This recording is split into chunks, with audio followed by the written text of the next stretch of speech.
وآمنوا بما أنزلت مصدقا لما معكم ولا تكونوا أول كافر به ولا تشتروا بآياتي ثمنا قليلا وإياي فاتقون۔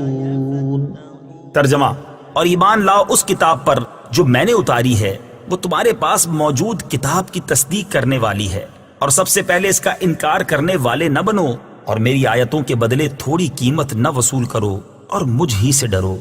وَآمِنُوا بِمَا أَنزَلْتُ، اس پر ایمان لاؤ جسے میں نے نازل کیا۔ تفسیر صراط الجنان میں ہے، یعنی اے بنی اسرائیل کے علماء، اس قرآن پر ایمان لاؤ جو میں نے اپنے حبیب علیہ الصلوۃ والسلام پر نازل کیا ہے، اور وہ تمہارے پاس موجود کتاب تورات و انجیل کی تصدیق کرتا ہے، اور تم اہل کتاب میں سے قرآن مجید اور میرے حبیب علیہ الصلوۃ والسلام کے سب سے اولین منکر نہ بنو، ورنہ جو لوگ تمہارے پیچھے لگ کر کفر اختیار کریں گے تو ان کا وبال بھی تم پر ہوگا۔ نیکی اور برائی کی ابتدا کرنے والے کے بارے میں ایک اصول یاد رہے کہ نیکی اور بدی کے ہر کام میں یہی اصول نافذ ہے کہ اس کی ابتدا کرنے والوں کو پیروی کرنے والوں کے عمل کا ثواب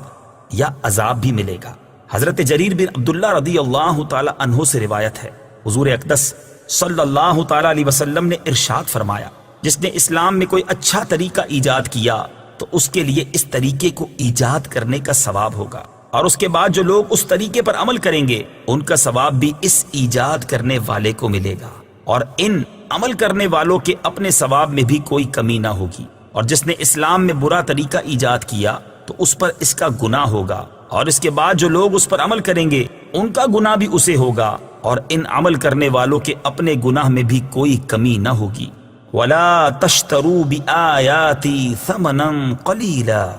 اور میری آیتوں کے بدلے تھوڑی قیمت وصول نہ کرو۔ تفسیر صراط الجنان میں ہے،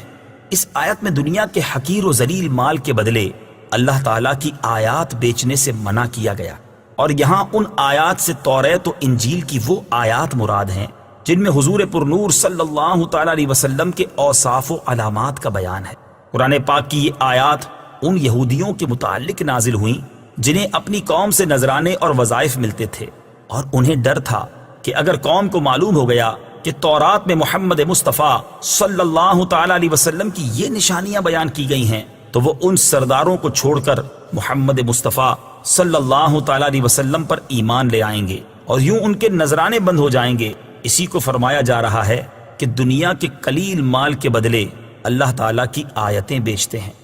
عظمت مصطفیٰ صلی اللہ تعالیٰ علیہ وسلم چھپانے والے غور کریں۔ اس آیت اور اس کے بعد والی آیت سے معلوم ہوا کہ یہودی علماء اپنے باطل مفادات، نفسانی خواہشات اور جاہلانہ توہمات کی بنا پر اپنی کتابوں میں موجود ان آیات کو چھپاتے تھے جن میں نبی کریم علیہ الصلوۃ والسلام کی عظمت و شان اور ان کے اوصاف بیان کیے گئے، اور اگر کبھی کوئی آیت بیان بھی کی تو اس کے ساتھ بعض باطل باتیں ملا کر بیان کرتے تھے۔ حالانکہ علماء کا منصب تو حق بات کا اعلان کرنا، حق اور باطل کو جدا کرنا، مالی و ذاتی مفادات کو دین پر قربان کرنا اور دین کا محافظ بننا ہے۔ یہودیوں کے بیان کردہ طرز عمل اور علماء کے منصب کو سامنے رکھتے ہوئے ان لوگوں کو اپنی حالت پر غور کرنے کی حاجت ہے جن کا حضور پرنور صلی اللہ تعالیٰ علیہ وسلم کی عظمت و شان بیان کرنے کے معاملے میں سلسلہ کہیں اور ہی جا کر ملتا ہے۔